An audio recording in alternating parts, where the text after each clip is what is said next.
I would firstly like to thank the opposition for proposing such a great idea for a high-speed rail, one that many countries have already implemented. Yes, in theory, this is a wonderful proposal. Governments of France, China, Japan, for example, have already recognised and delivered upon this idea. However, I would like to point out that these nations have been able to implement a high-speed rail because of the great demand that their citizens have placed upon it. We have demand. Order.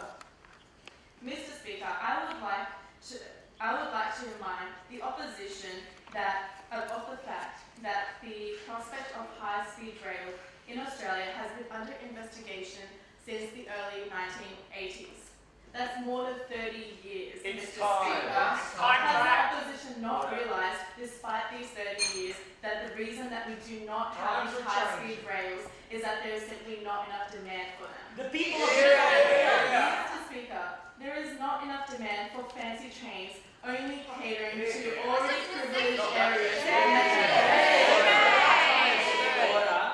Already fancy trains only catering to already privileged areas of metropolitan cities. There is not enough demand for fancy trains when electorates such as my own, the electorate of Mount Druitt, does not have proper trains that come on time. city problems. Mr. Speaker, I ask the opposition to change their priorities and look to fixing the trains that already exist, making them more Ignorant to rules.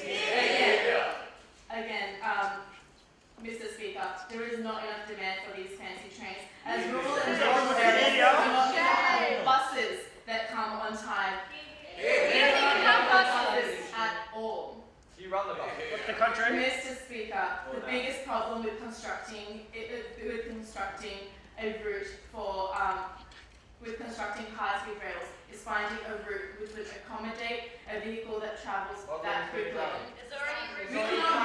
We cannot use the same tracks that normal trains travel on because of the speed that the high-speed rails will use. What proof? We will need to force people to sell their properties because we will need to clear land. We will need Building for the future. Mr. Speaker, we should develop these rural and regional areas instead of solely focusing on the development of already urban regions of New South Wales. Back to my electorate of Mount Druitt, Mr. Speaker, it was recently announced that a new second airport would be built.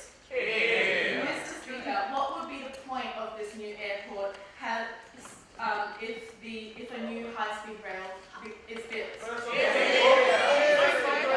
would create a trade-off between trains and aviation. This would threaten our airline companies, Qantas, Mr. Speaker, air travel already dominates intercapital travel. Air travel allows faster travel. It's more expensive. Despite the fact, Carbon emissions. Pollution. Mr. Speaker, the opposition did not mention ticket prices, nor did they mention when the high-speed rail will be implemented. Federal issue.